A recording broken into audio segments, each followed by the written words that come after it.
first question of the night is, can you all hear me? Yes.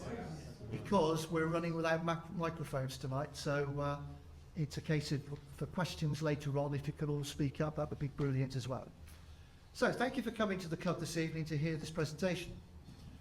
There is a clipboard going around, so if you could possibly be selling it so we could just get some idea as to how many people we've had here tonight and who we need to sort of give sort of videos and bits and pieces to at a later date. You should be aware that this forum is being recorded with video, which will be placed on the club website tomorrow morning, in order that those that are unable to attend this evening, and yourselves, will be able to hear it at their leisure. Questions will be welcome at the conclusion of the presentation. We're grateful to the membership for providing the club with invaluable data and insights from the recent surveys that were sent out. As explained at the time, the purpose is to allow us to pull together an effective plan of action where we use the data provided to make informed decisions regarding the future of the club. The document sets out the key strategic aims for the club in the core areas that have been identified.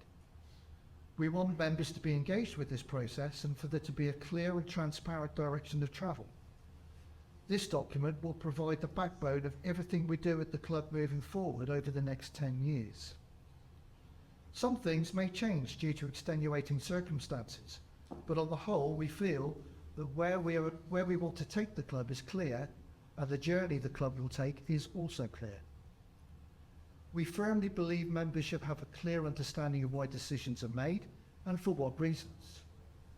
This document provides the answers to many questions that may get asked as to why certain decisions are made. We hope the clarity provided in this plan will reinforce the desire from the club's management to be open and honest in its communication. I'll now hand over to Stuart Gillett Gillette from Legacy Golf, and John Dry will be a part of the presentation as well. I'm sure you'll give Stuart a warm welcome and be very interested in what he has to tell us. Thank you.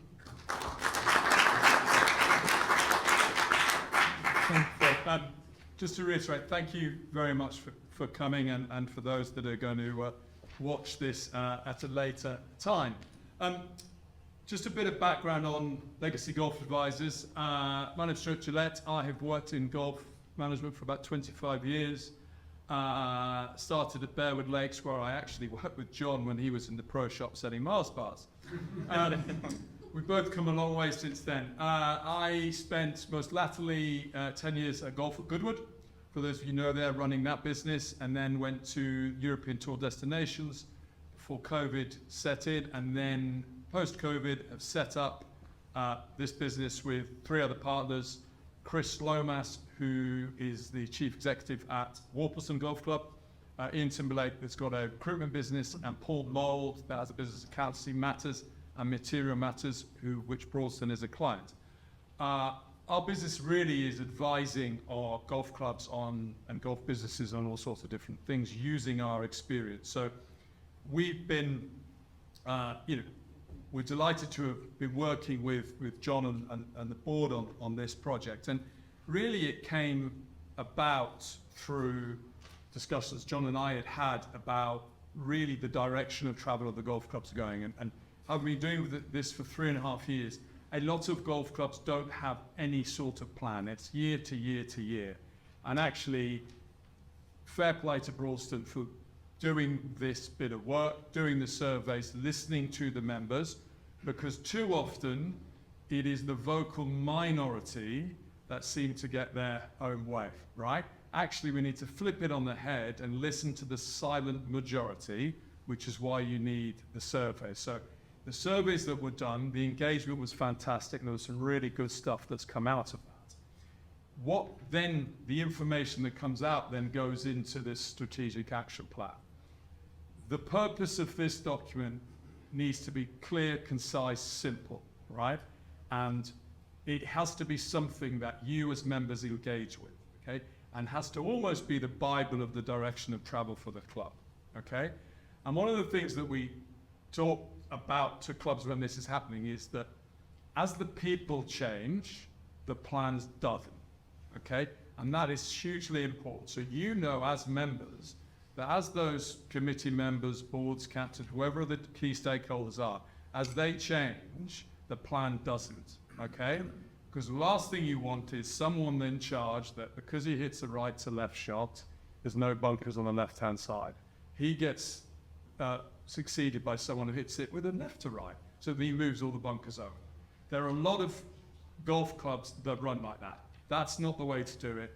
We need, these are the types of documents and plans that need to be put in place to allow the club to move forward in the right way. So a little bit of background as to me and the company and what we do. We are currently doing something similar with another 5 clubs.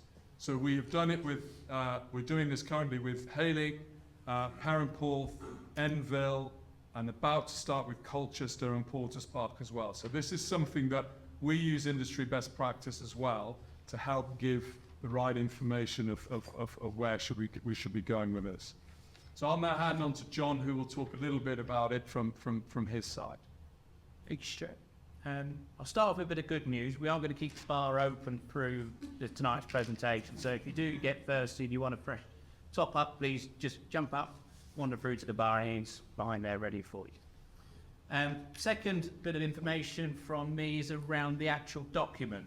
We've got some documents on site this evening for you all to take away with you. We've got enough for everyone to take 1 copy, and then we'll have some downstairs in the clubhouse for people to pick up over the coming weeks, and then once they've gone, we'll just replenish them and go from there.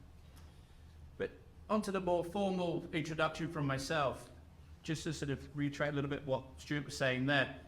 The key point of this plan was that it had to be built on what the members said. As soon as we set about the idea of creating an action plan, it had to be based on information from the members. Too often we hear golf clubs going down the line of the committee leading it through, or made off, as Stuart said, the vocal minority, and that was sort of the point that we really wanted to hammer home today. That all of the content we're talking through today is built off the back of the service. So some of the information we've already pulled in, we've already acted on, particularly around social functions. We've seen a movement away from the high ticket price socials, almost to the point where we're helping to fund the cost of the entertainment, to bring the ticket price down to get the numbers up. As a club, obviously we're looking to balance the books on food and beverage, but we feel with enough bums on seat, we're able to hit those targets that we need to financially. Plus, people are able to come to the club and enjoy their time with us. We've seen some improvements to the driving range. Again, those touches down there have got to keep elevating and going forward as much as we can. Yes, to try and elevate the driving range to the standard we would all dream of is a much bigger project, but in the meantime, we can look at marginal gains and try and improve that facility year on year. We've seen an improvement in the efficiency of the competitions, partly through Ben's arrival and his input there, and small alterations to the 7th and the 10th, just aiding the runoff areas to the left-hand side of 7 and the right-hand side of 10 to try and keep the ball on the fairway during warm, dry conditions. So, as we got to the point of finishing the surveys, we knew we wanted to sort of carry on and build up the action plan. We were impressed with the way Stuart works, and we were keen to work with legacy advisors and to keep the integrity of the document. We wanted it to be a document that was about what the members said and not fall into the trap of making it a committee document. So we wanted to make sure the document was going to be easy to understand for all. If you think about Broadstone as a golf club, we've got juniors right the way up to seniors. People have been members here for many a year. We wanted everyone to be able to absorb the information in here. People want more information, that extra information is available, but we wanted it to be a document that all could understand. So in terms of the layout you'll see as we go, top section will be where are we now? That's the information that is drawn from the survey. Stuart will go through that in the presentation, and then I would cover the other two sections, which start with where do we want to be.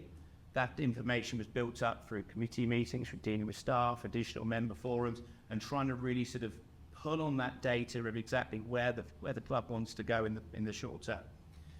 And then, as I said on the video for those that saw it, the magic question is how are we going to get there? Some things we can do overnight, other things are going to take a little bit more time. When setting out to achieve an action plan, strategic plan, or what we've got is a strategic action plan, a combination of the two, looking at the values and the vision is very important. About 18 months ago, we took the team away for a staff bonding, trying to work on some ideas and really trying to get into the values that the staff felt. Before that, we came up with a passion, integrity, sustainability, and community. From that date, we've now been running a Employee of the Month. The Employee of the Month runs upstairs in the clubhouse, downstairs in the clubhouse, and at the Greenkeepers. The staff vote for each other for exceptional work based on these 4 values. It's something that we've seen become very popular through the team, recognition for people that don't always get seen, someone who steps forward and covers a shift because someone's off sick, or a particularly busy day and they just stay on to help. These sort of actions help become the life and soul of a staff member at the club, and what we've tried to do is evolve those values into something that we can transfer into the membership as well. To set about creating the vision, we had to look a little bit more into the feedback we were getting from people. So when you come and play Broadstone as a visitor, you get a short survey that goes out to you afterwards. So we analysed the information we were getting through there, and what we could see was lots of words around warmth and experience and the welcome and the service they got from the staff. And we were keen to sort of pull that in. As we come through the vision, and we'll go into that in a little bit more detail, but hopefully that sort of starts to come across. As with every plan, it's got to be backed up by the financials. Just to sort of stress to everyone before we go into this any further, the club is financially secure. We have no desire to increase the subscription rates by anything more than inflation figures, and we'll show you that at the end. But really it's about trying to create more money to reinvest into your golf club. But we don't want to put that burden onto the membership. We want to put that burden onto incoming members. We've got a huge waiting list in place, and we're able to drive up those joining fees, entrance fees, and then also the visitor green fees. We don't want to see more visitors on the golf course. What we want to see is more income coming in through the club. So the goal is to try and build the visitor income without increasing the number of people. We can do that simply by improving the quality of the golf course and the experience, and people will feel they got value for money, and we can gradually drive that forward. Just to sort of round off my introduction, just to say a huge personal thank you to everyone that took the time to fill out the surveys, and not just the big surveys that we're talking about today, but the little ones that come out on the back of a medal, on the back of a competition saying how was the experience for you. We do read them, we do analyse it, and sometimes the results are really interesting. So please continue to be communicating with us in that form, and I will hand over to just a couple of house rules as we go through this. As Phil said, questions at the end. But please try and, when you come out, comments and think, this is very high level, okay? Any detail about colour of napkins and can you leave to the open door policy that I believe exists at this club, yeah? This is very high level, and this is about looking forward, not about looking back. So as you go forward, just please bear that in mind. So as John said, we've got some of these to take away, and they'll be around. So this is a slightly tweaked, not as much detail in this presentation. In the document, there is further John's introduction and also Phil's. So this is what we are going to go through this evening. Hopefully we will get through quite quickly, and there won't be too many questions at the end, so we can get to watch Keely Hodgkinson run the 800. John has said actually that if we do get done by that, he's going to measure 800 and go and do it and see if he can do it at the same time. Sorry. So vision and values here. So with the vision, this is really what the discussions we had, the collaborative discussions that we came up with. The vision of Broadstone is to provide an exceptional club experience where the enjoyment and satisfaction of our members and guests is our highest priority.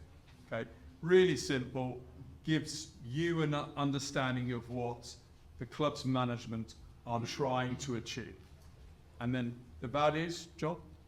So the values, we wanted to build upon where we were before, and when I was working with just the management team on it, it was about having those 4 words and then the staff being able to almost put their own interpretation on it. But we felt to roll it out to the membership, we wanted to put a bit more meat on the bone.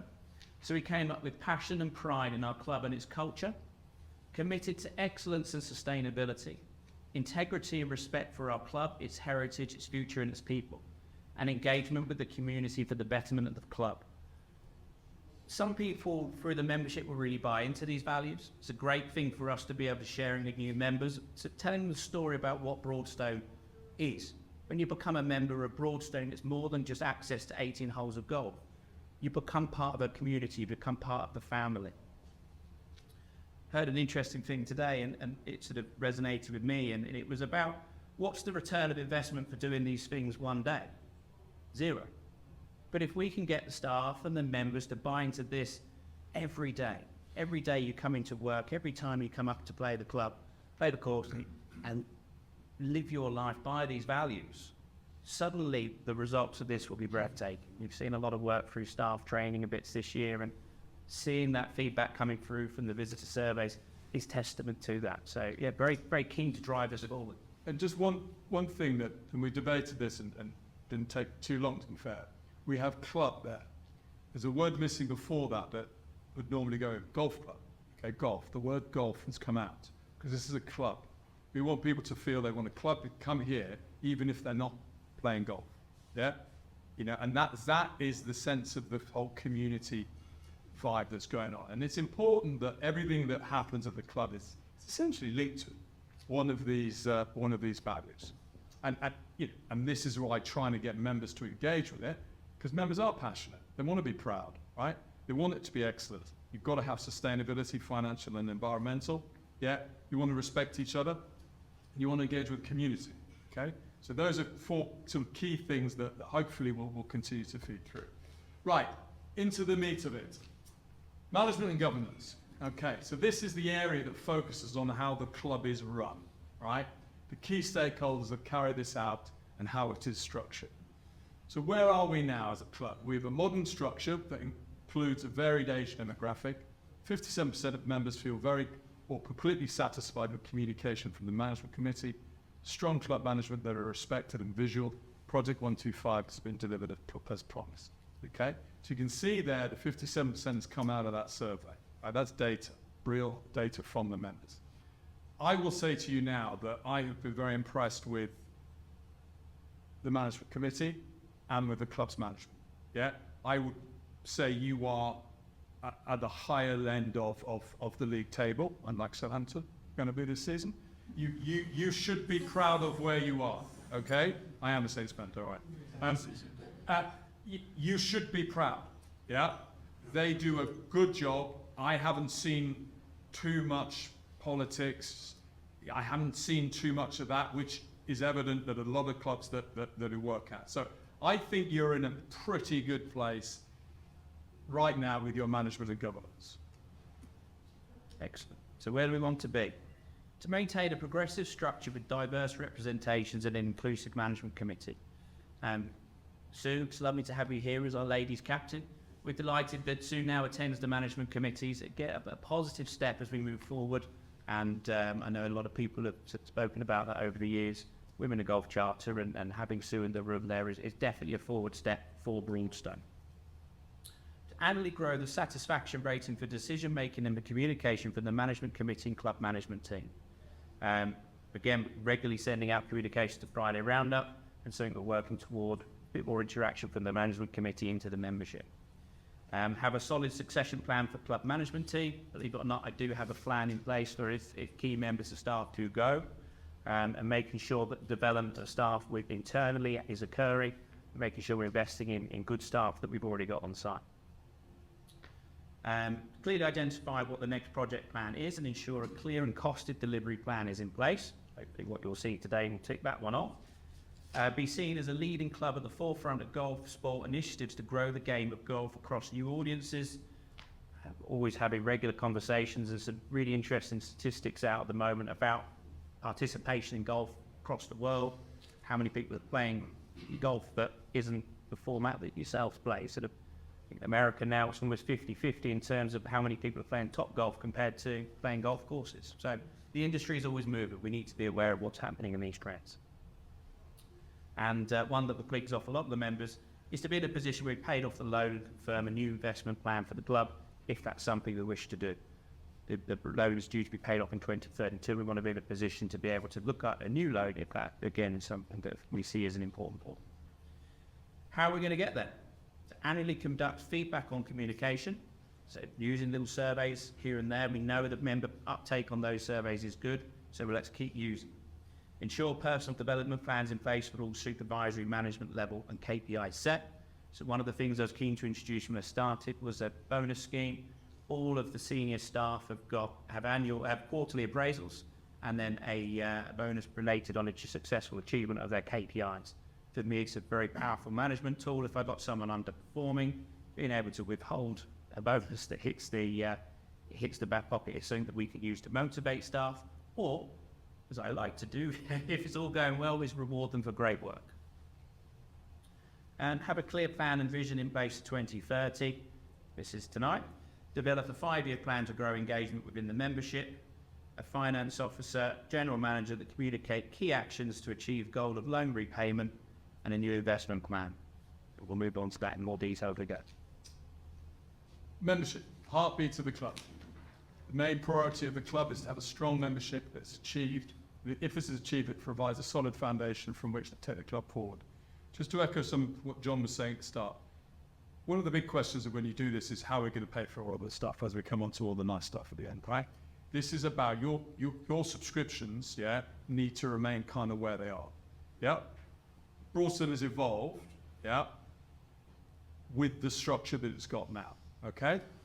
Now, as your product, you've got to identify and look at how to generate more cash from those things. John talked about with the green fees. So the last couple of years, green fee rates have done, proper quality golf courses have gone north, yeah?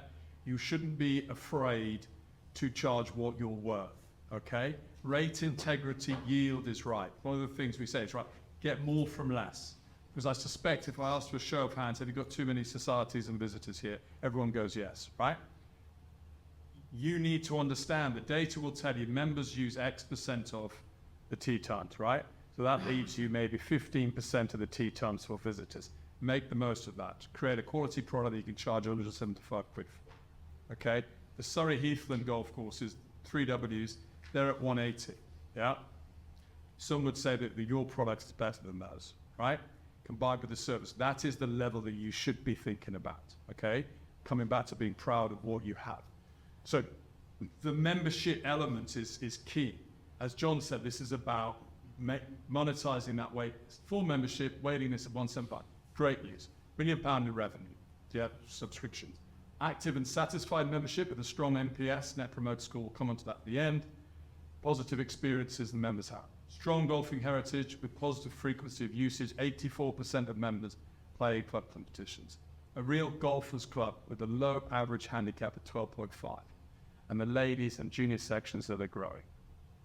Okay, where do you want to be?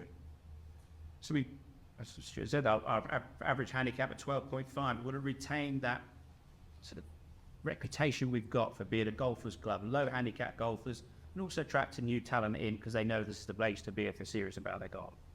Grow and maintain a strong waiting list, averaging around 3 years, and we can look to review the categories to make sure we got long-term revenue plan.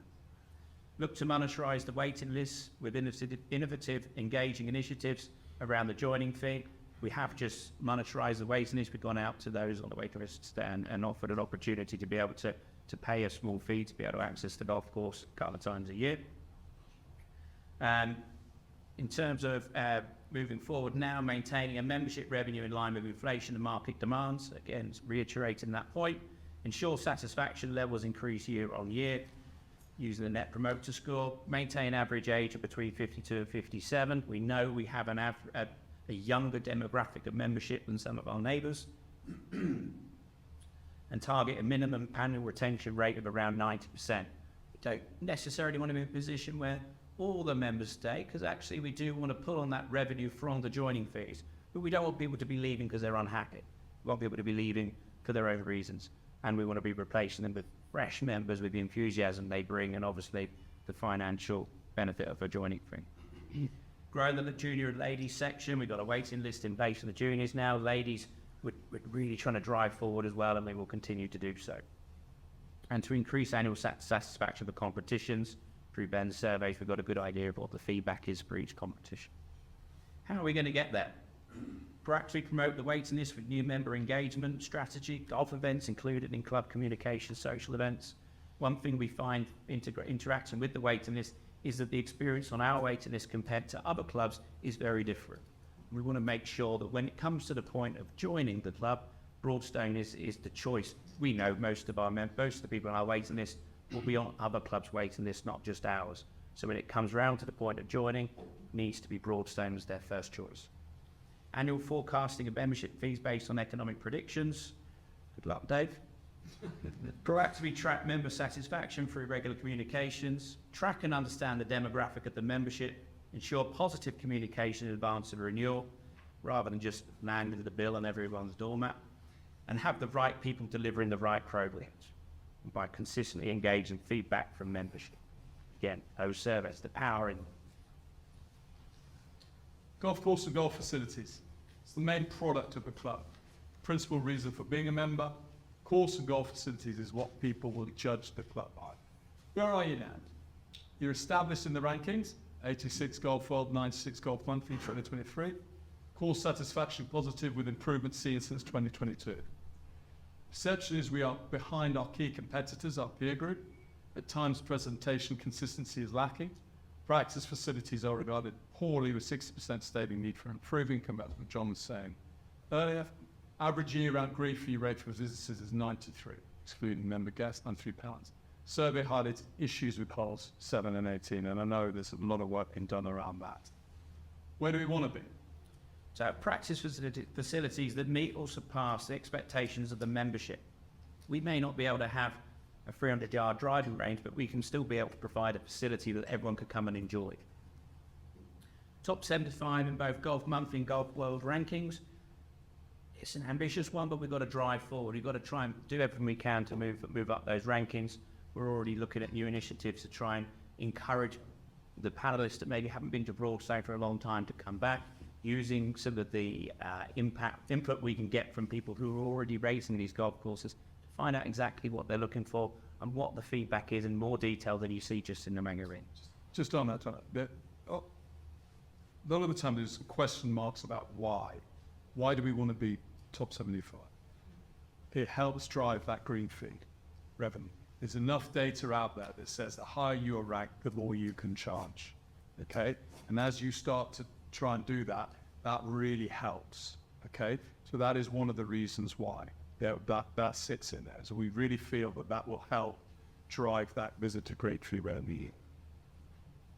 So to year-on-year maintain member satisfaction above 85%. Sorry, I missed out one. To be renowned for having consistently good playing surfaces. Probably the majority of the room here, that would be their number one target to see us improve. So that's definitely got to be in there. To have an agreed architect's plan in place for the phased delivery program up to 2030, addressing the identified issues on the course. We wanted to move away from golf courses being designed by committees and designed by course managers, agronomists, and actually identify one of the leading architects to come and look at Broadstone, providing plans using their experience and their vision to make Broadstone as good as it can be, even if it's small details up to larger projects if we get to that point. And to have a membership that utilise the appropriate tee for their golfing ability and become market leaders driving this initiative. Well done to all of you who have mixed up your golf and started playing off different tees. We do have multiple courses out there. It's really encouraging to see so many people moving forward and trying golf off different tees.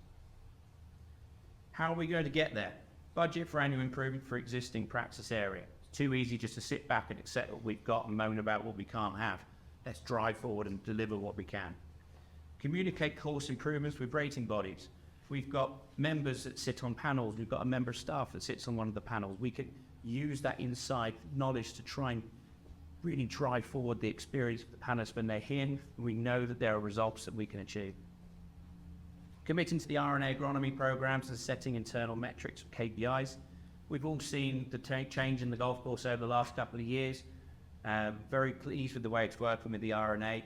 We have seen results there and very pleased to sort of build on that relationship for years to come. By implementing the annual course maintenance program, we're just in the process at the moment of building the winter works, which we'll be able to share with you probably over the next 6 to 8 weeks.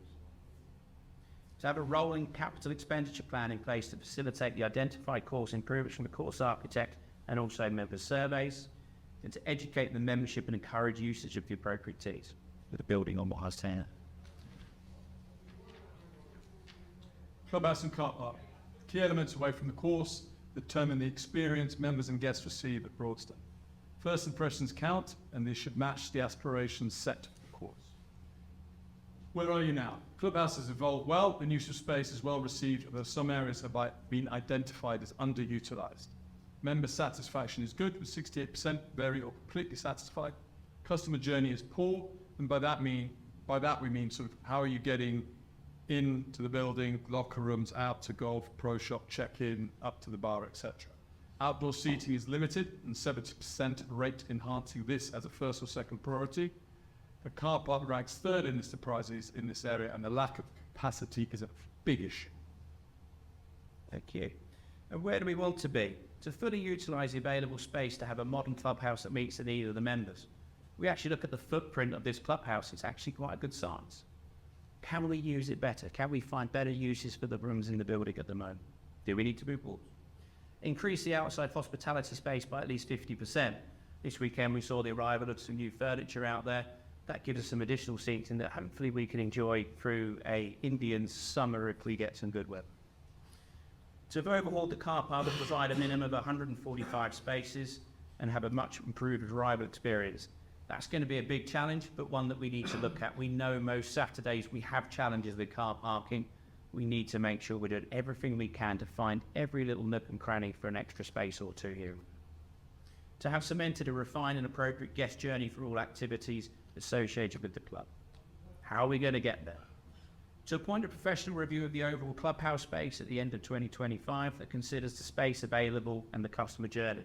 It's a really interesting experience to go through when you set up the cameras so you see where people go through the buildings, highlighting where maybe your key points for selling or your key points for meeting and greeting, but also looking at the usage of the clubhouse. Can we make it better as an experience for you in the room today?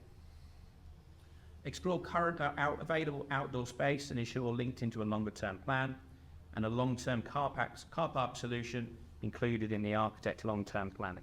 Do we need to change the layout of the site to try and meet the demand for the extra space?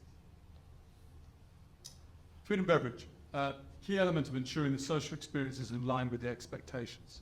Success in this area provides the club with invaluable off-course revenue that drives a sense of community at the club. Where are we now? Positive satisfaction scores, 76, but very satisfied with food, with beverage of 55 food. 75% of members felt moderately or very satisfied with the prices. They're always going to complain.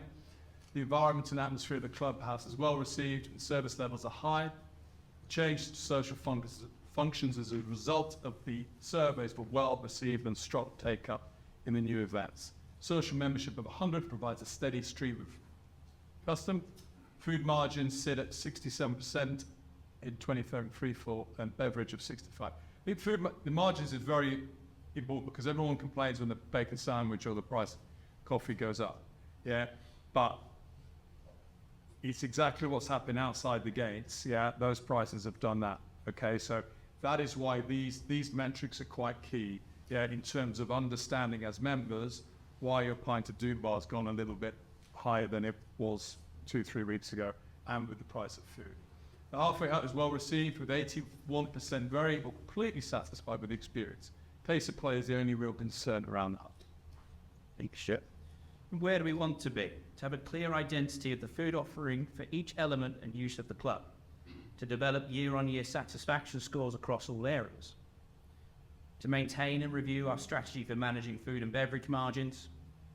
It's always a fine balance because we don't want to be leaning on the members too much to fund their food and beverage, but we also want to make sure that we're covering our costs and driving the business forward. To be a destination that members choose to go to when not playing golf. Our Sunday roast is a great example of that. We want to see members coming to the club, bringing their family, showing that the golf club membership is not just one member of the family's privilege, it's actually for the whole family to come and enjoy as well. To grow external revenue, which doesn't negatively impact the membership by offering innovative services based around food and beverage. One thing we've tried to do in recent years since my arrival is to try and grow breakfast meetings, to try and go social events in the winter when we haven't got used to the clubhouse by the members. We're able to generate a nice revenue stream through the food and beverage, keeps the numbers ticking over. We had several occasions this year where We did have a tough winter with the course closures, but we still saw a busy, active clubhouse bringing in much needed revenue through food and beverage at a time when otherwise it would have been complete shutdown. Just on that, I think the important in there is that which doesn't negatively impact the membership. There will be those who, we don't want all these people coming in. Actually, they need to come in, but they need to come in when the members aren't there, aren't using it, etc. Okay, so that is why comments like that are really important. So members have confidence that that is not going to impact their experience. Okay, and that is something about being clear and transparent of what we're trying to do here. We're trying to fill those dead spaces or dead times, if that makes sense. Thank you, Stuart. And to have a social membership of 250 people, by growing that side of it, we've got a local community here that can come in and use the club for multiple different reasons. This week we welcome the Broadstone business community in again for our monthly meeting. It's engaging with the community who will live and work locally and improving their sort of interactions with the club. Just as a benchmark, Hayling have 400 social members and they've capped it at 400. To build on the positive success of the Halfway Hut, gain awards and notoriety for being the best. There are many halfway huts that you would have gone to around the country. Not many surpass what we offer here, and some have some fantastic reputations, and we'd like to grow our one as well because we feel that what we're offering up there is quite exceptional in the world of halfway houses. How are we going to get there? To carry out an annual needs analysis of the various elements of the club, review feedback and implement agreed actions to increase satisfaction, maintain and review costs and controls of external resource, brewery contract review, the next one's up in 2026, making sure we got the right products in there for you. Create culture of using the club as a family-centric and work-friendly environment and keep up the market trends, something we talked about earlier. We know the industry is evolving. We know the way people work is different. We have an awful lot of members now that work from home, are desperate to come up to the club to take a call on the Zoom or carry out some emails. We've got areas within the clubhouse that we can sort of seat people and allow them to work before or after a game of golf. Review opportunity around external group bookings, utilising the dead space of the clubhouse, generating income without impacting members. Exactly what Stuart was just referring to. And to be creative in the social membership offering, a route to market. Create a social media identity for the Halfway House. Almost done that. We've actually done it as the clubhouse and the Halfway House as a combined identity. Interestingly, the interaction with that's been really good because people are signing up to that social media platform who don't necessarily follow the club. Golf shop and tuition. A key area for golf experience in the ever-changing marketplace, an important facet to meet the needs of members and drive customer loyalty within the club. New structure and retail pro shop agreement finalised and implemented last year. Positive satisfaction scores across the board for the shop. Customer experience receiving 75%, 76%. Very completely satisfied. Tuition feedback suggesting some improvements could be made regards to lesson structure and better communication. Value for money from the shop was rated 3.5 in the waiter scoring for the shop. You want to talk about the waiter scoring like at the end and mid-end. Just to remind everyone, the survey timings were that the survey information is all gathered during Adrian's time as our head professional, not during Jacob and Evolution Golf. So where do we want to be? A settled structure and service level with clear expectations set for both pro shop staff and members as the role of the shop. Improve service satisfaction levels from the shop on an annual basis. Drive perceived value for money and to increase member spend at the club. To have a Broadstone lifestyle brand that builds the identity and loyalty. To have a strong ladies and juniors lessons participation program. Become the go-to place locally for lessons, especially group and junior with an award-winning junior program. And it's interesting to sort of sit back and look at that. Where are we now in terms of some of the changes we've seen since Jacob's promotion up to head professional and the move into Evolution Golf? Definitely started to chip away at some of those points. And how are we going to get there? We're actually drive the profession team to deliver the Women in Golf Charter. We sit in the groups and we create these plans and assign our pledge to make sure we're doing it. We've got to make sure that the likes of Kelly and Ben and Jacob are driving these initiatives home. Clearly defined service level agreement in place that is reviewed annually. Myself and Phil meet with Evolution Golf every 6 months to review how it's all going. That meeting was carried out very recently and very happy where we are so far. Clearly defined training and standard operating procedures for all staff, utilise the member privilege scheme and monitor its effectiveness, implemented in 24/24 with story communicated into membership, and the right people and the right programs.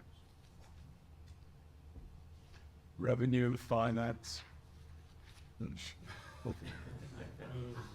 Financial sustainability is imperative. Yeah, the solid long-term foundations need to be set to allow the club to move forward. Invest and maintain the aspirations of the membership. Where are you? Annual accounts show a small surplus for 2023, generate 300k from green fees member guests from allocated tea times in 2023. Membership delivers £1 million at an average of 1,718 per member.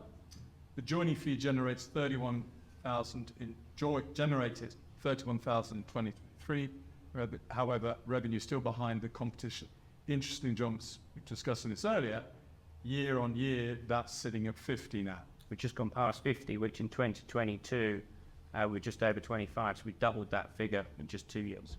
So if we talk about that joining fee, actually, which is where the retention comes in. Actually, if you can generate 100 grand from your entry fees, that can go straight into your investment pot, without touching your membership subscription. And that's been great. Like joining fee moving up from £1,000 2 years ago, we're now 2,250. F&B spend per head equates to £7 per visit, and the existing loan payback will be in 2032. Where do we want to be? Financially stable with a budgeted surplus that grows each year. Generate in excess of 400k through green fees without exceeding the allocated time usage by 2030. Again, drive the yield from the visitors. We don't want to see more visitors on the golf course. We want to see more money getting tills. Generate 100k from joining fees to supplement capex by 2028. Simple example of that would be if we normally see around 30 new members a year. If those 30 members are paying £3,000, you should quite quickly move up to a point we're bringing around £90,000 a year through joining fees. And if we're charging the waiting list, that would move us up to the 100k. Completed loan repayment and a new source investment in place, if that's something you wish to do. Current standing of the loans sits at 114,000 and 133,000, totaling 247,000. Thank you. How are we going to get there? Look to grow the cash reserves to provide up to the equivalent of 3 months running costs. It's a sort of pledge that we all make as club managers, thinking it'd be lovely to be there, thinking we'd never need it. We now know from COVID, you might need it. So it's important that we look to try and drive that sustainability and solid position for us to know that our finances are in order. And that's industry best practice. Drive external revenue that doesn't impact member usage by yield management strategy. Through gradual increase in joining fees with innovative management of the waiting list, and to utilise data where relevant as a key part of the long-term financial planning process. As an industry now, we're able to put our hands on some really powerful data that allows us to make data-based decisions. Too long as an industry, we've sort of fallen foul of sort of tacking and mismanagement of the funds, and now by using good data, benchmarking how Broadstone is performing financially against other clubs in our peer group is really powerful stuff. We could then combine the industry trends in the UK, compare it to Europe, compare it to America, other areas where they might be ahead of where we are for certain things, and learn from what they're doing to make Broadstone stronger. Just before we go on to the next slide, I think sort of listening, going through this is there's a trend here of this is how you run a business. Okay, a lot of you will do that. Would have done it, will continue to do it, etc. This needs to give you the confidence that these people are running your club properly. Yeah, and that's where a lot of this comes from. So the next slide, this talks about the financial forecast. Okay, so this gives some details. Like I said, we'll talk through the sort of the top line here, but this is in the document and will be shared. And I think, John, there's going to be an opportunity to ask more detailed questions about what's coming forward. Yes. So tomorrow's email that you'll receive will have a link to the video you can view online. There'll be an online version of the action plan. and a date in the diary to come and have a exciting meeting with our finance officer, Mr. David Shenton, and myself, where we'll be able to go into the numbers in a bit more detail. As we said at the start, we want this action plan to be a document and a presentation that everyone can understand. For those that want to go into more detail, we're very happy to do so. We have got reserve dates booked in as well if the first date fills up. This is about giving you the confidence of where the club is going, and then the detail can come after. So you will see here subscriptions 2024, essentially 300, just shy of 300 grand going on these subscriptions, based by the annual full sub increase. Okay.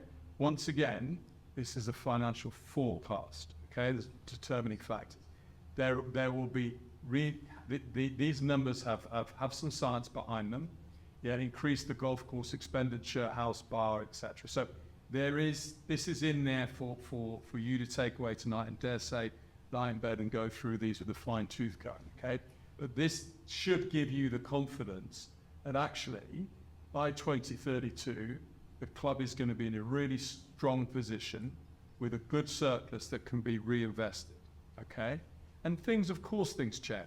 Yeah, but this gives you that confidence that there will be financial sustainability.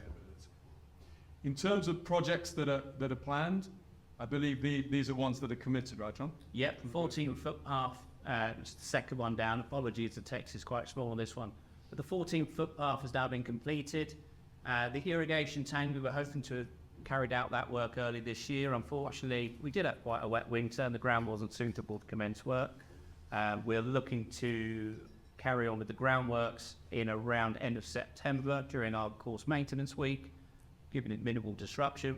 Once that base groundworks is carried out, we'll then be able to install the tank and go from there. That has moved into, the overall funding of its part of it will probably move into next financial year. The topic that a lot of people have been speaking about is the 7th hole reshaping. Just to reiterate a couple of points on that for those that may not have spoken to me about it before. The idea of the 7th is not to be in a position where we're going to look to take a loan. We're not going to overstretch the finances of the club.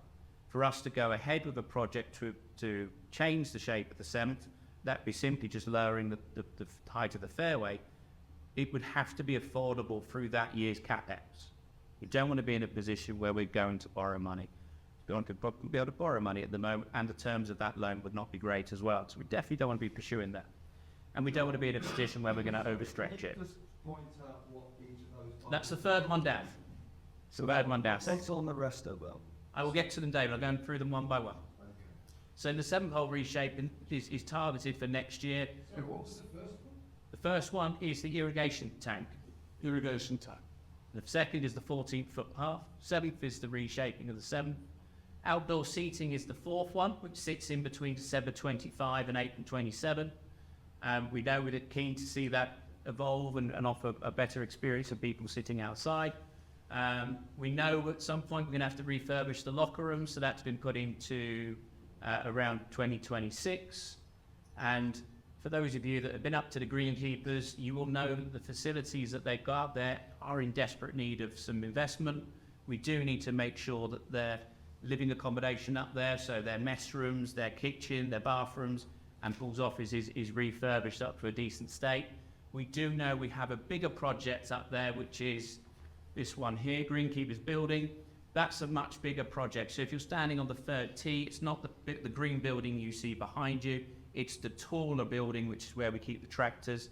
We know that that building needs some investment. It's something that has been in the plans for years gone by, and we have reached crunch time. We know that we've got to address that.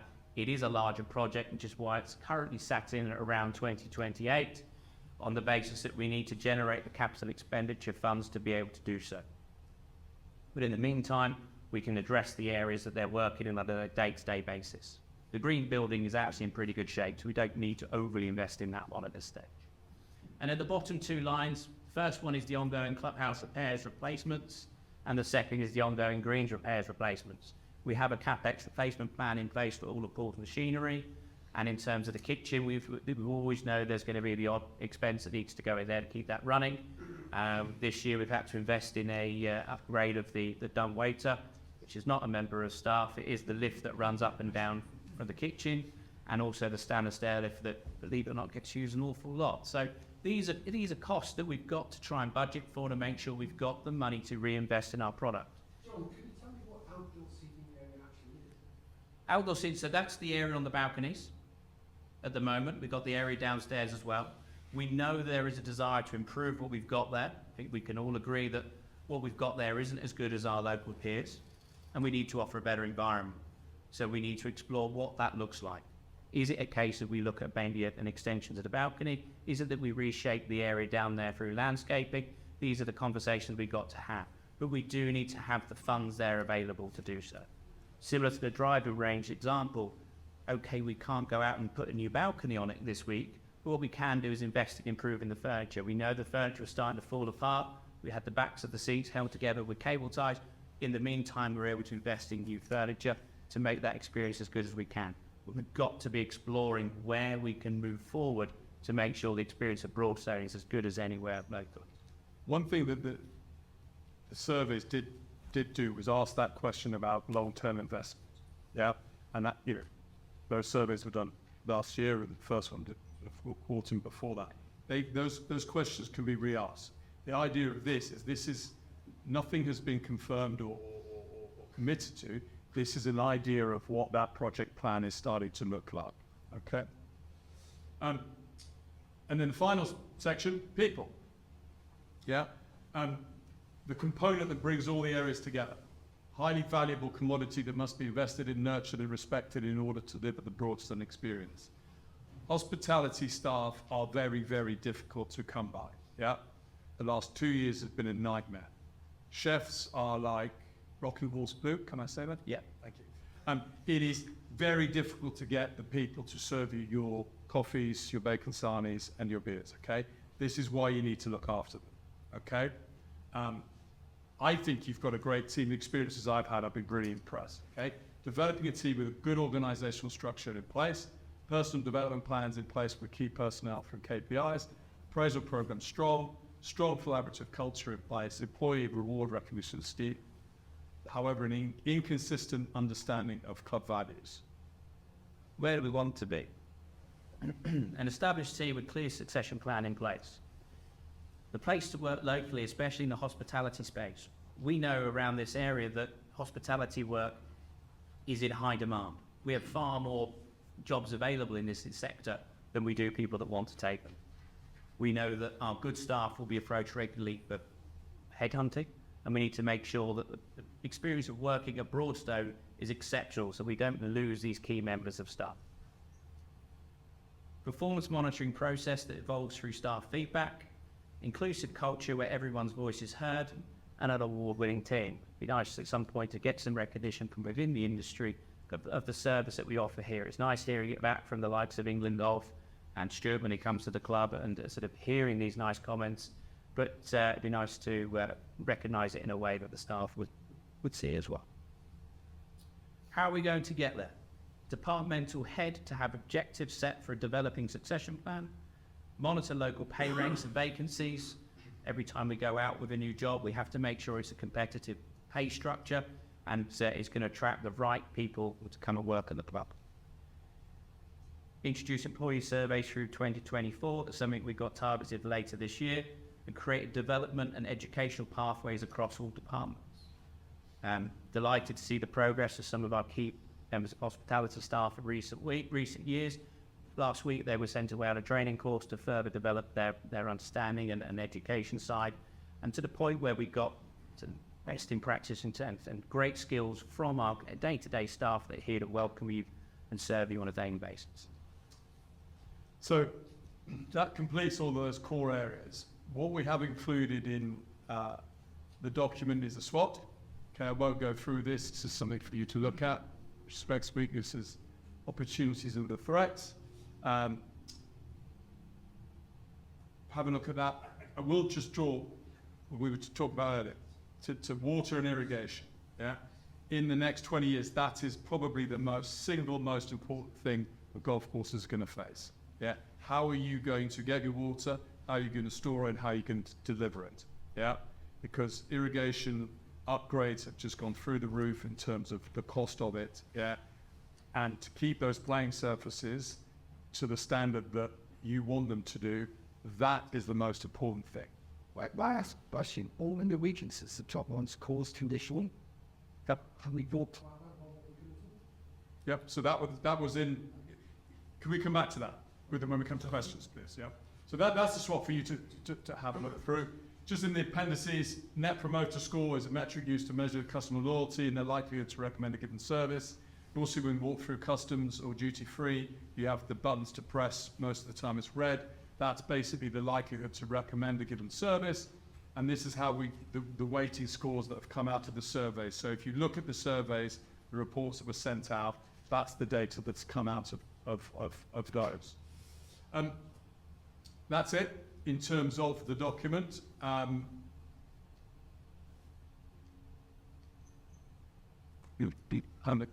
Having's decided to stop. Anyway, questions?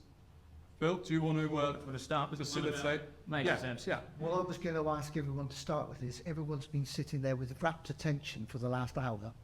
Do you want a 10-minute comfort break before we go into questions, or do you want to just crank it to questions? Crack on. Crack on? Okay. You want to start with that one then? Yeah. Perfect. So in terms of paying services, that was obviously something that came up through the survey. Yeah.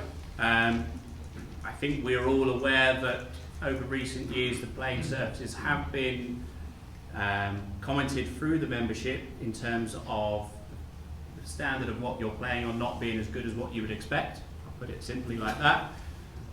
We have obviously seen an improvement in the last couple of years since the arrival of the RNA, 88% seen improvement, which is a fantastic statistic. However, we all know there's a long way to go. This isn't a short-term fix. I'm pleased with the progress we're seeing, but as I say, there's still a long way to go. So moving that forward, the committee at the start of the season decided to add to the greenkeeping staff to give more bodies to pull through this playing season, allowing our sort of trained staff to be on machinery, cutting fairways, cutting greens, being able to roll the greens more at weekends, and then using the summer staff for doing the more laboursome tasks of cutting around sprinkler heads, raking bunkers especially, again allowing our team to really do what they're all about. We're constantly reviewing the golf course, very much engaged with the membership, hearing feedback, straight away a couple of emails over the weekend where people were unhappy with certain things. That's dealt with and actioned as we go. It is a living thing, the golf course, and we will consistently try to do everything we can to improve it. Spoke to Jeff this morning just on his way out on the golf course to go around and spot check bunkers out there for depths. We know we've had a lot of feedback from members this year about the sand depths, so we're taking action to make sure we do our best to provide a surface there that's of a suitable standard. We're also hearing reports of other clubs who've got great bunkers, going there to look at them and seeing what they've done. What can we take away there that we can bring to Broadstone? Just on that from a sort of independent perspective, the key thing sits around here. Okay, what the expenditure. It is important that you get your money's worth, okay? Because it's very easy to compare Broadstone to Sunningdale, Woking, yeah, whatever it might be, okay? Those numbers may well be significantly higher there, okay? So the challenge is, in terms of the ongoing, how you want to get there, how these things actually take place. What are the metrics in place to make sure that you as members are seeing those improvements, okay? And that is, look, I've been, here for the last 18 months going through this process. I have seen stuff, and I know that there's a lot of that stuff actually happening, as it goes. So I think you should be confident that you will get there, but I'm sure you don't want, to try and create another 150 grand worth of green fee, but green course maintenance budget will take quite a lot. So it's an evolution. I'm just a little bit surprised at the key weakness. We haven't talked more about what we're going to do about it. Well, it's in here. Yeah. Was it hidden? Yeah. So this is it's identified here. Perception is we're behind our key competitors in the peer group. At times, presentation consistency is lacking. Yeah? So that's a pretty, that's a pretty bold statement to put into a document to say, actually, we accept, yeah, that there's no hiding behind it, okay? Whether they want to be renowned for having good playing surfaces, consistently good playing surfaces, okay? How they're going to get there, those are the things, the actions that are going to take place to get there. Now, these guys are committing in paper, giving it to you now about what they're going to do, right? Now, these are the scores, right? When we talked, John, about redoing those questions in the survey at the end of this year, right? To actually understand, ask the same questions, right? Then you'll see where people are with it. So there are a number of people that want to ask questions. Initially, I'm going to take one question from each person, just to give people a chance to, across the board, to ask questions. David's been desperate to ask a question. He's had his hand up about half a dozen times. Going back to the little bubble chart we saw about the different projects along the next 10 years. Yeah. Can we see presume you've got price for each of those projects? We do, yeah. And how they fit against your CapEx? Yeah. Have you got that? I do, yeah. So, obviously these It's are very hard to see what's the- up on the these screen, are costs, so yeah, This I is know. what's coming out, is that the You presentation? will have that, there? it's on the table in Okay. front of Ben there, and as I said at the start, there will be the opportunity to go into this in more detail. I'm sure that the finance meeting, a lot of it will be around the financial forecast and the project plan. I think the other thing, David, I I'm would going to... imagine, no, sorry, No, I'm going to carry on. No, you've asked a question. I'm going to move Most to... of us are up here tonight because of the seventh hole. I think we're all agreeing on that. No. There's been lots No, of... that's- David, That's your opinion. Hang on. David, I am going to cut across you. I did say right at the start, I will get one question from each person. If we have time, I will come back to you, okay? Colin. Yeah, straight question. Seventh hole. You're more or less saying, looking at that there's been a lot of work done on it. Now, I raised at the AGM about this seventh hole situation. Now, am I correct in assuming that members are going to get a vote on whether that project goes ahead or not?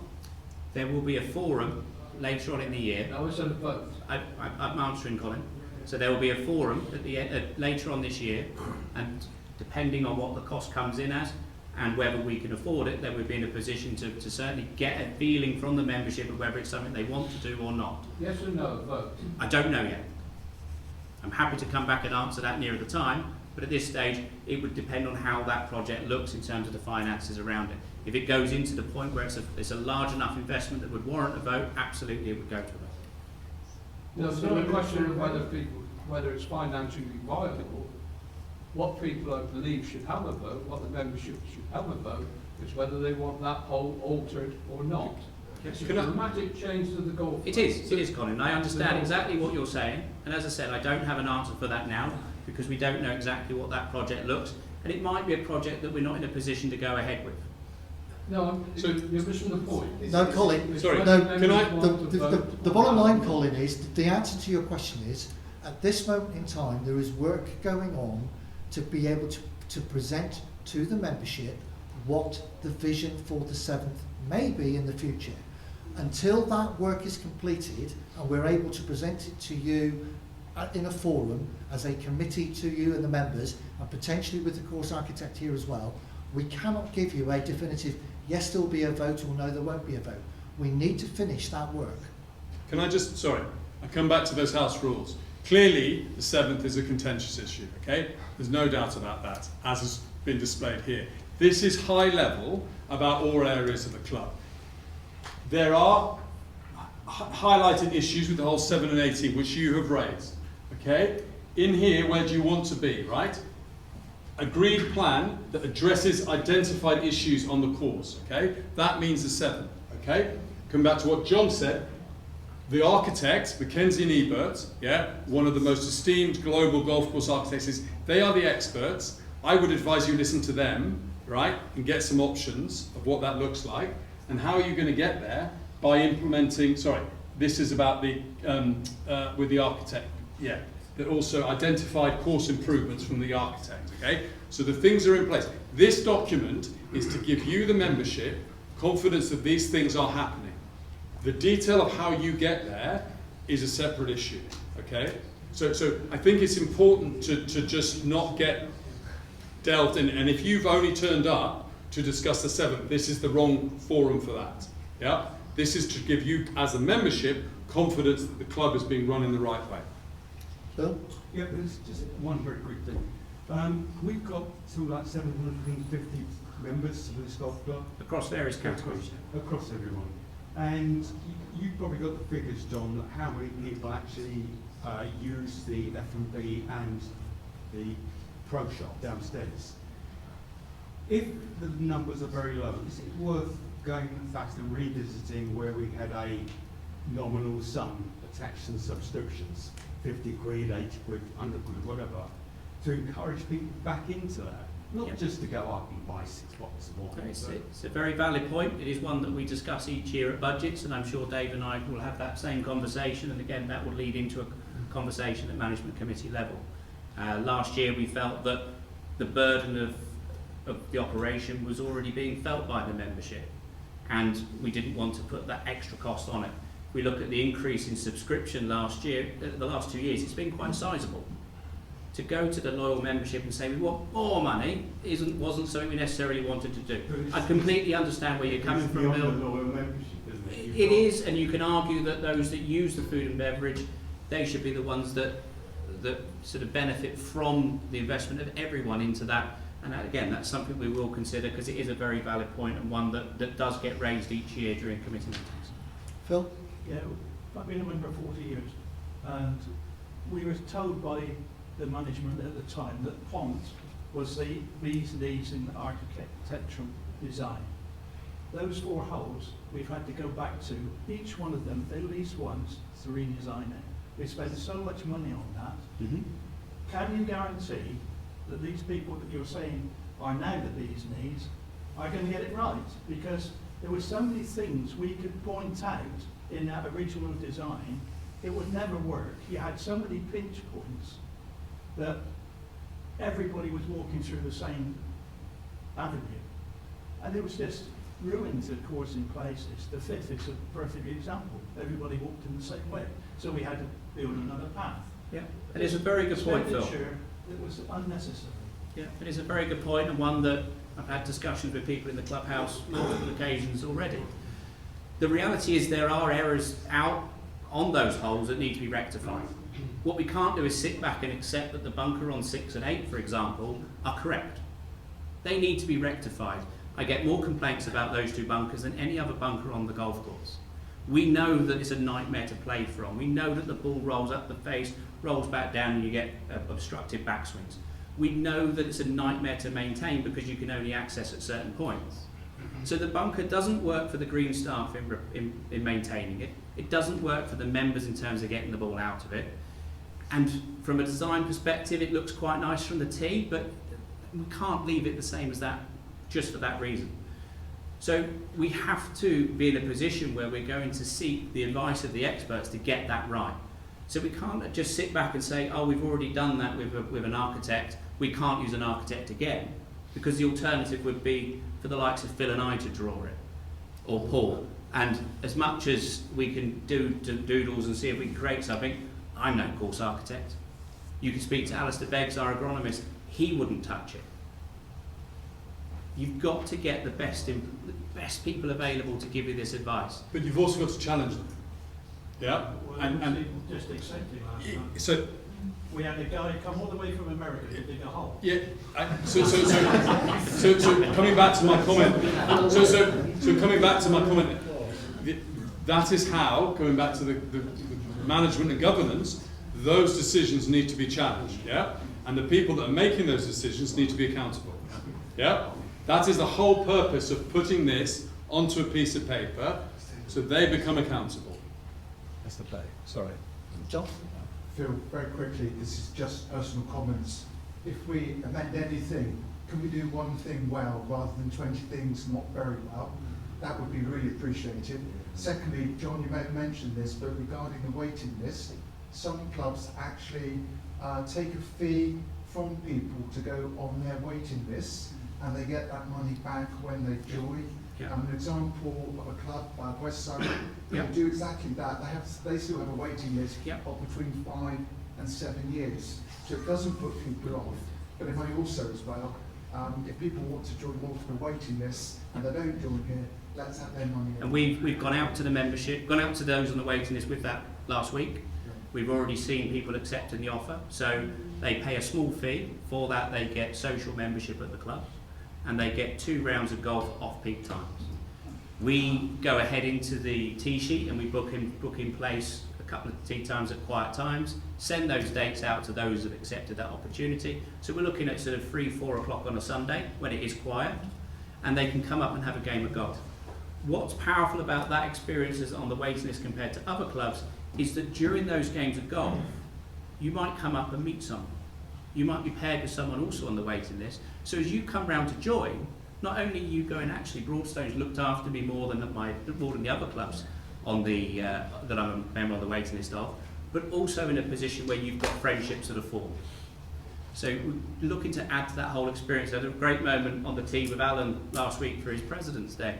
And the first group off was with 2 guys who met at one of our new member induction days. And since they've become friends, they play golf twice a week. By actively managing that waiting list, not only will you secure new members, but you'll secure new members that will meet other people and be members here for years to come. Someone had their hand up over. Oh yeah, sorry, I didn't want to dwell too much on 7, but on the bubble chart, was that commencing in the next 6 months? I just want to clarify. No.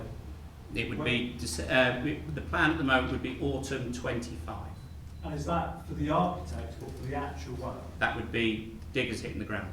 But we would need the project to come in at a point where it would be affordable for the club without having to borrow money or overly stretch the finances for that to be there. So it might be a case if the feedback is that people want to see us go ahead with the plan, then we'd be in a position to do so.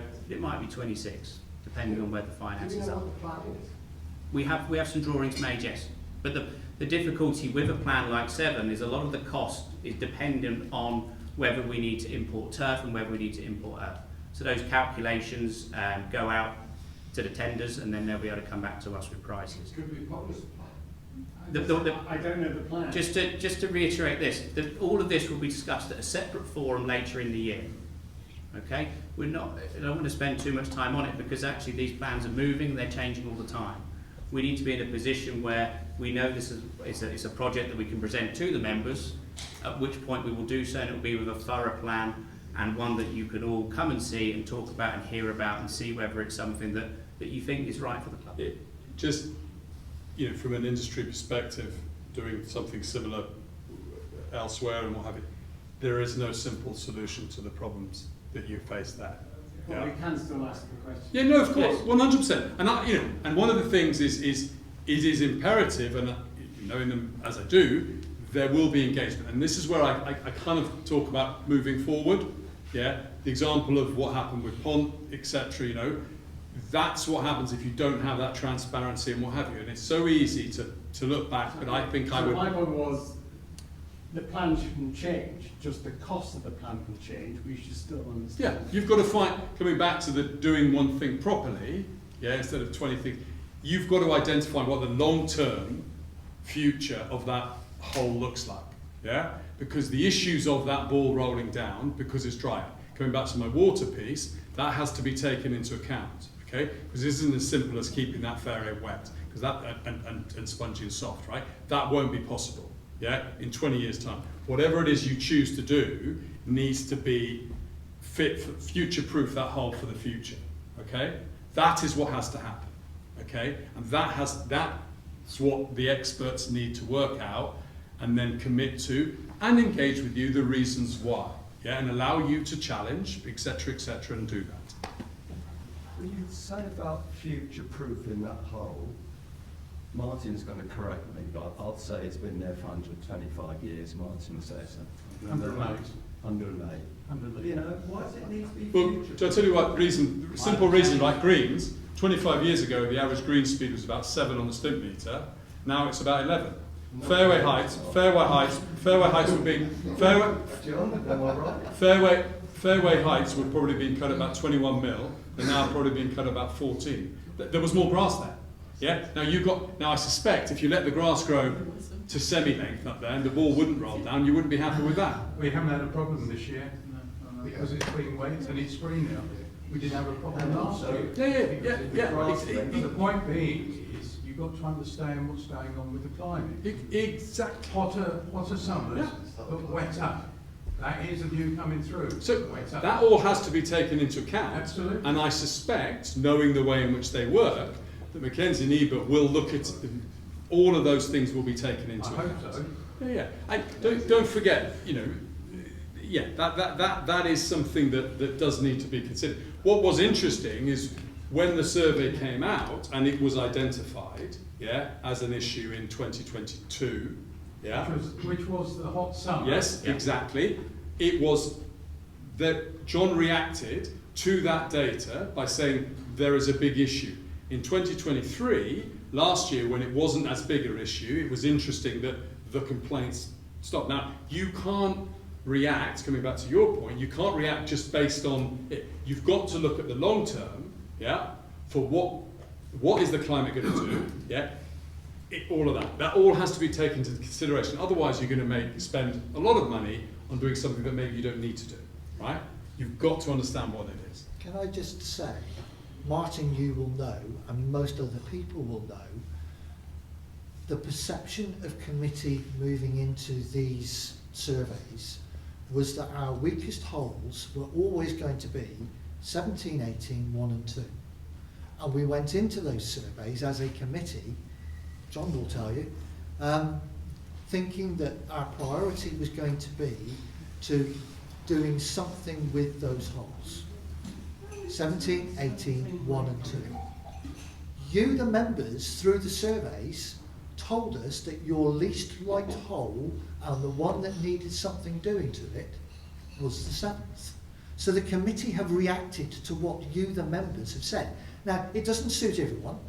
I know Martin's views in relation to the 7. I'm guessing David's pretty much the same. But there are people within the room and within the membership that feel something has to happen with 7. Mr. Chairman, that's a cop-out. You know No, it's not a cop-out. You know full well that if you ask a question in a certain way, you get a certain answer. That's the whole object of survey. Can I just say as well that question that you said has been the weakest hole a few years ago has been the weakest hole, I can promise you, for about 30 years ago as well, from many members. I know a few that have left because they did not like, good golfers, did not like that hole. So it is not a new thing. Which hole are you talking about? I'm talking about the 7th, yeah. I was questioning some of the others, like I'm talking about the 7th. 17. But the survey results, the 7th is considerable. I don't know what the data is, but it's considerable. I mean, it is. By far and away, Okay. so. I mean, if you look at the bar chart It's a there. long way. But I think the fact is there was significant response to say it's weakest by a long, long way. If you go back and look at the survey results when you get back, you will see it was significant. They have reacted, as Phil says, to that information. Which is what I'd like to think is what And we as want we them said, to do. this isn't only about the 7th, so perhaps we should move on. David, I'm going to take one question. Go. What was the percentages? What was, there's 750 possibly playing members out there. How many of them actually completed the survey? It's in the survey. And how many of them actually objected to the 7th hole? But it's the data's there. Well, We've got answer it. the question. You Don't give can it the find nuance. it. Answer the question. We'll go and get it. The feedback from, please don't hold me to this, off the top of my head, the figure is around 45% of the people that filled out the question around which was your least favourite hole came out as a 7th. Those answers were from people who were junior members right the way up to senior members, with plus handicaps up to handicaps in the high 20s, early 30s. So it was across the board we've seen. I've sat through, looked at the data. What was the percentage out of the 750? Of the people that answered that question, it was around How many answers 45%. John, half of how many answers could be very little. I tell you what I'll do is I will take that question away, and during the communications that go out with that report, I will put in some of the statistics from the 7th poll for you all to see. What I would like to add here is that there is plenty of content here to have a discussion about the 7th. I put my heart and soul into this club to deliver you a club that you come to here and you enjoy.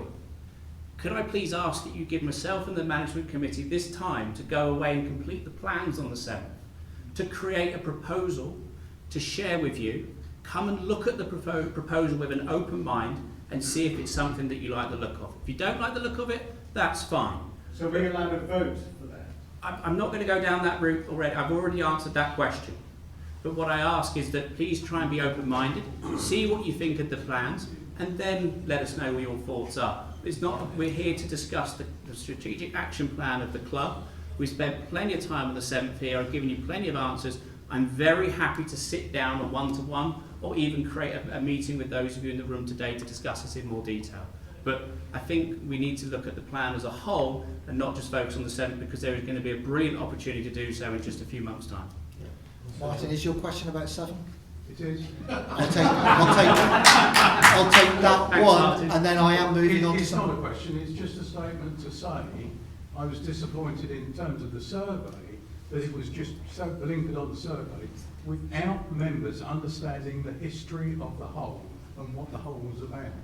What I would ask, when it comes round to the forum, can we have the opportunity, I would like to do it, to stand up and defend the 7th pole. As far as I'm concerned, yes. Right. This has moved away from what we are here for, the strategic plan, to a debate about the 7th, which is what this evening is not intended for. There is scheduled to be a debate about the 7th with a forum in the future for everyone to have their views and their points that they want to put forward. Okay? Are there any questions that anyone would like to ask about what we've heard tonight about the strategic plan? Give me a review of the actions. That'd be great. I'll provide, please. A review of the actions that come out of the plan. Summary. That's it's in the plan for you. We've gone through where they all are. The key points that stand out as the big takeaways were around the 7th pole being a talking point, the outside seating, and the car park were some of the key points that really stand out. Conditioning wise of the golf course was that the course is improving, but still a long way to go, and our practice facilities are deemed as needing serious work. John, I think the course has improved remarkably since you joined us. Thank you. Absolutely, I have no issue with altering. When I look at other golf courses, like Broadstone and going down, they are in better conditions. We pay about the same. I think I have a higher expectation to my course compared to theirs, and that's probably my biggest issue. Yeah. And as Stuart was saying, if you look at the Green's budget, our Green's budget sits below our peers. We can look at the benchmarking statistics across the board. We can access. But if I pay the same. No. Let me finish. So, if we need to generate more money through, we need to find other ways of bringing in more income to reinvest in our product. That's what this action plan is about. We can't just turn around to all of you and say, we need to spend another 200,000 our greens budget. Let's go out to the subs and put them up by enough to generate that extra income. That simply wouldn't be fair. We have to look at other avenues to go. We know that our golf course is very active. So although we have a lower member number than a lot of our peers, actually our total round sits aligned. Our members are golfers. I was at a club near London last week, they got 1,200 members. But they have the same number of rounds as us per year. They're bringing in nearly £3 million a year on subscriptions. We can't match them in terms of the green budget. We can't get to the point we go out and open up the tee to more people because we haven't got capacity. If we want to protect the quality of our golf course, we can't stack it high. We've got to be able to let the course rest as well. So we've got to be quite clever with how we're doing this, and that's where the joining fee and the green fees is the key message. And I hope that's something you'll take away with today. We're not looking to put the burden on the membership subscriptions. Obviously there will be rises in terms of the inflation and things, but the key driving point for us to reinvest into Broadstone Golf Club, to make the golf course and make the club the best we possibly can, will come from new members coming into the club and the green fee yield. You see, that's quite insightful. We haven't said that before. That is really interesting information. It's something I touched on a little bit in the last couple of AGMs around green fees and joining fees, but that's what this document's about. It's setting out our strategy for the next sort of 5-10 years, to sit back and sort of say, right, how are we going to do this? We know that the club requires a certain amount of money to be reinvested. We've got a meeting next week with a company that does benchmarking to an incredible level of detail. That information might allow us to plan long-term in extra detail than we can already, and also be able to know exactly what we're able to do and afford and how we've got to get there. Maybe we need to look at other resources to bring money in, particularly if the golf industry changes and the waiting list disappears, because that obviously will have a huge impact on the plan. And one last point I would say is, tonight has been fantastic because you communicated. One of my biggest issues is you haven't communicated that. I really applaud you for what you've done. Thank you. You want to add something? No? No. Colin, you had your hand up? Yeah, in the action plan, or, well, I'm not sure whether it was in there, you mentioned key performance indicators for Yes. staff. I think you would agree there's still a lot more work to be done with regard to the quality of workmanship on the course. When I played today, and the holes are at tatty state. Yeah. Nobody's gone around the wind scissors. You know, there's little things like that. Attention to detail is still lacking out there. Yeah. And parts of the course, you know, when you go and play somewhere else, you come back and notice it. Parts of the course are decidedly scruffy. Yeah. Paths, you know, etc. I appreciate your point, Colin, and as you and I know, we speak regularly about those items, and it's something that the idea of the KPIs allows me to address that and allows me to reward good work and also manage accordingly. I don't want to get into too much operational side of it. Obviously there is a camera rolling, and I don't want to get too caught up in that necessarily, but please rest assured those KPIs are aligned with projects like that. Phil? Yeah, well, you were talking about the top 100 and aiming to get 75th. A lot of those courses are way beyond us, as you've already said. Their green fees and their membership are putting much more in. There's a couple of courses that we are way behind, which I would generate as being on a similar basis of us. Silla, for example, way below us.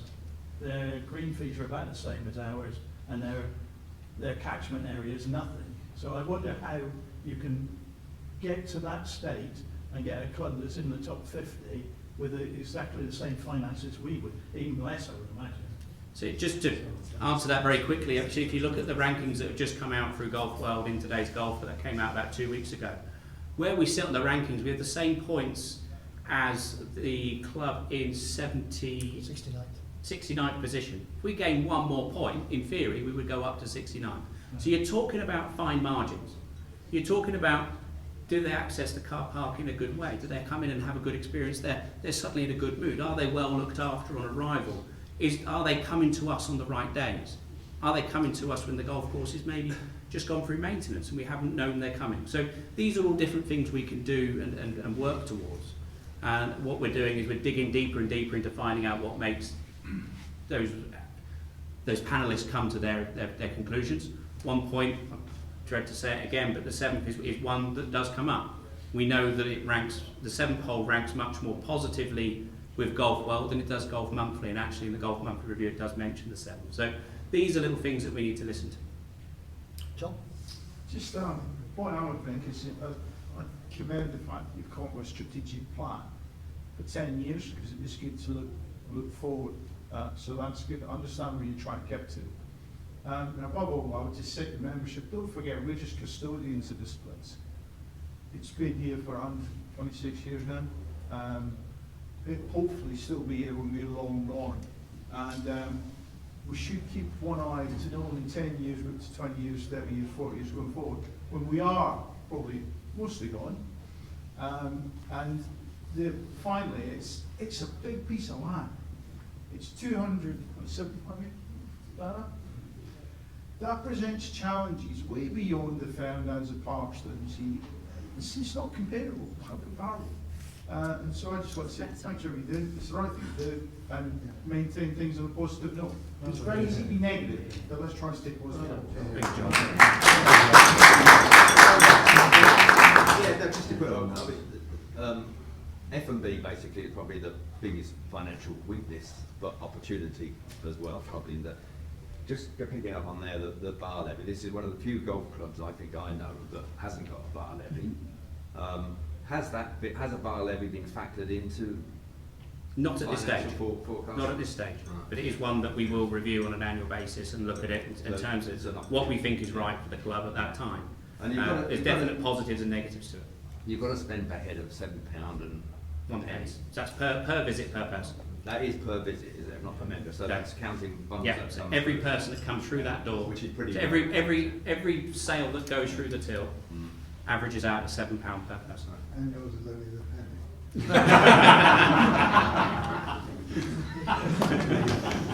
I'll take one more question if there is any. No more It's questions? not a question really, just on the communication. I'm sure it can be improved, it can always be improved, but I have to say it's been better than it's been for many, many years. In fact, 10 years ago there wasn't any communication. And the people who have been here a long time probably tapped to that. And on that note, ladies and gentlemen, sorry, one thing. You've obviously surveyed all the members to come up with this plan, which is fantastic. As this plan evolves and the things like the seven-pole refurbishment and the balcony and stuff like that come up, do you plan to carry on surveying members? Yeah. So what we've identified through the process is there's about 3 or 4 questions. So there were three big surveys. There's 3 or 4 questions within each survey that highlighted that we will track almost annually through the process. We will probably look to do a similar survey in around 3 to 5 years, depending on where things are. This is important to be able to measure how things are progressing. But the other thing is around just little surveys that go in and out all the time. It's consistent. We've talked about asking the right questions more regularly. Yeah. So playability, course conditions. We've talked about the competition feedback. That's really important because communication. You need to have a voice. Yeah. So that is something that is in here. You know, a lot of those points. How are we going to get there? Consistent feedback. Yeah. And again, this is their charter, this is their pledge, this is what we're going to do, right? If in 12 months' time they stand up and none of that's been ticked off, go get them. Thanks, Stuart. But I will say to you, I am pretty confident, yeah, that a lot of this will happen. Because you've got a very, very good team here compared to, you know, what else is out there. And on that note, ladies and gentlemen, I'd just like to thank Stuart and John for the effort they put in. And I'd also like to thank my fellow committee members, both this year and last year, because of a huge amount of time and effort that's gone into putting this together. So thank you very much.